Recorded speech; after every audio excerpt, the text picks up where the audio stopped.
Cette toile monumentale, peinte par Véronèse, un célèbre peintre vénitien du XVIe siècle, était destinée à orner les murs du réfectoire du couvent de San Giorgio Maggiore à Venise.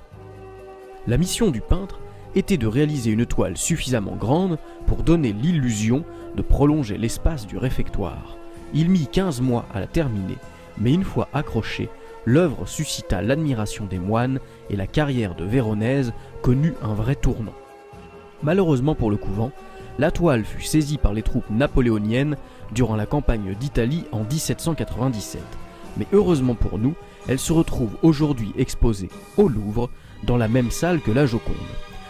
Jésus est donc invité à assister à des noces en compagnie de sa maman Marie. Tout se passe bien jusqu'à ce que les convives commencent à manquer de pinard. Marie en informe alors son fiston, qui demande au grouillot de remplir des jarres avec de l'eau et de les rapporter au maître d'hôtel. Stupéfaction, lorsque le maître d'hôtel croit boire un grand verre d'Évian, il se tape en fait un Châteauneuf du Pape. Pour les chrétiens, cette transformation est lourde de sens, elle symbolise le passage de l'ancienne religion juive à la nouvelle religion chrétienne. Le vin renvoie au sang du Christ, mais évoque aussi la générosité de Dieu qui change une célébration humaine en noces divines. Conscient de la charge symbolique de ce repas de noces, Véronèse a placé dans son œuvre une multitude d'indices évocateurs. Le peintre décale les mariés sur la gauche du tableau, ce qui lui permet de placer le Christ au centre de la composition, entouré de la Vierge et de ses disciples. D'autres personnages animent le tableau, donnant une impression de vie mouvementée autour de la table.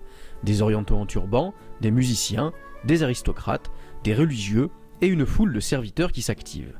Le décor est construit comme un décor de théâtre, dans lequel les personnages prennent place pour servir le récit. La lecture de l'œuvre nécessite un voyage du regard du spectateur qui passe d'un groupe de personnages à l'autre pour construire le récit voulu par le peintre. La partie supérieure montre un ciel lumineux et calme, alors que la partie inférieure, terrestre, saturée de personnages, est animée et mouvementée. La lumière est dirigée vers la gauche, ce qui met en valeur les mariés. Mais les personnages centraux, les plus importants, semblent illuminés par une lumière divine qui attire le regard du spectateur. Les colonnes évoquent l'architecture vénitienne contemporaine de l'artiste. D'ailleurs, certains costumes sont à la mode de l'époque. Véronèse inscrit donc l'histoire biblique dans un contexte qui lui est contemporain, afin de célébrer la beauté de Venise et le raffinement de ses habitants. Ainsi, parmi les 130 personnages représentés, se glissent quelques figures connues du peintre. On raconta même au cours du XVIIIe siècle que le groupe de musiciens au centre du tableau serait un autoportrait de l'artiste entouré d'autres peintres de l'époque.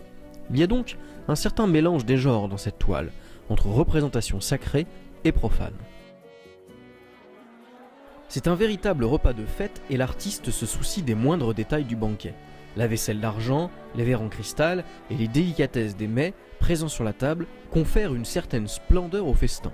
D'autres détails, quant à eux, ont une valeur plus symbolique. Alors que le dessert, constitué de coings, symbole du mariage, est déjà servi sur la table, au-dessus des invités, des serviteurs transportent une carcasse d'agneau sur un plateau et la portent au boucher qui découpe des pièces de viande. Ce second récit évoque le sacrifice prochain de Jésus, l'agneau symbolisant le corps mystique du Christ. Le rôle du repas et la place de la nourriture sont donc doubles dans cette œuvre. Il s'agit d'un repas profane, humain et festif, dans lequel se cache une dimension symbolique et sacrée, celle du premier miracle du Christ.